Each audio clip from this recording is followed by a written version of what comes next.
But this faith from the very beginning, the continuity of the whole Bible art we get into, but it was made clear. In fact, let's go back to Romans. If Abraham had done something good to be that he could brag about before God, then his salvation was no longer a gift, but it was wages from something to be earned. Mm-hmm. But what does what Genesis say about this? I think it's 15:6. Abraham believed God, and it was credited to him as righteousness. If we get into one of the things we were going to talk about was the sinful nature of all of us and the different people in the Old Testament, we'd start with the founding father for the Jews, it's Abraham.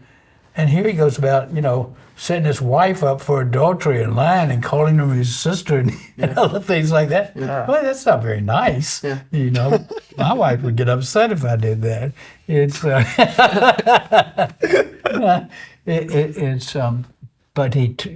But he was living by faith. He turned and he started living by faith. But like all of us, his faith grew over time. Peter stepped into the water. First he was able to walk, then he sunk. But anyway. Yeah.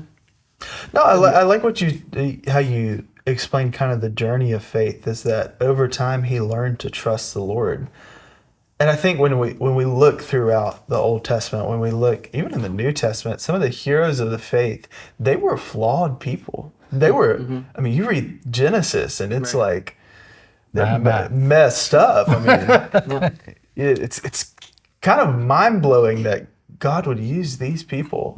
These people would be so instrumental in, there are heroes really of the Old Testament, because there's so much grace and God will use any life. He can use any life. Why are they our heroes?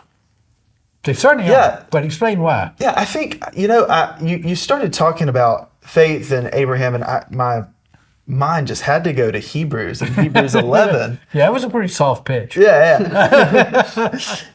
Now faith is the assurance of things hoped for, the conviction of things not seen.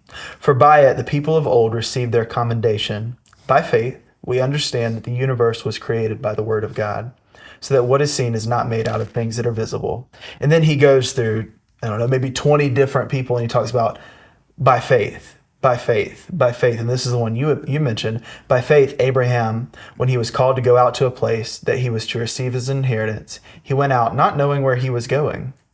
It's this concept of, God, I'm going to trust you even though I don't see how. If we can understand it, if we can wrap our head around it, if we have the plan laid out to a T, it's probably not faith, and it's probably not trusting in God. Yep. Which goes back to, you brought up Galatians, oh foolish Galatians, who bewitched you? Did you begin by the Spirit, and then are you going to continue in works of the flesh? I think, this diabolical plan that we talked about, that Satan brings up, I think it's God plus something else. And it's God plus our human effort, God plus what I can do, God plus who I am. And so you've been saved, but Satan's sitting there saying God plus, and yet this is the answer. Yeah. And this is how you grow. And so it's interesting, we were asking, I forget which one of you asked the question, but how you did, Dakota, and it was a great one.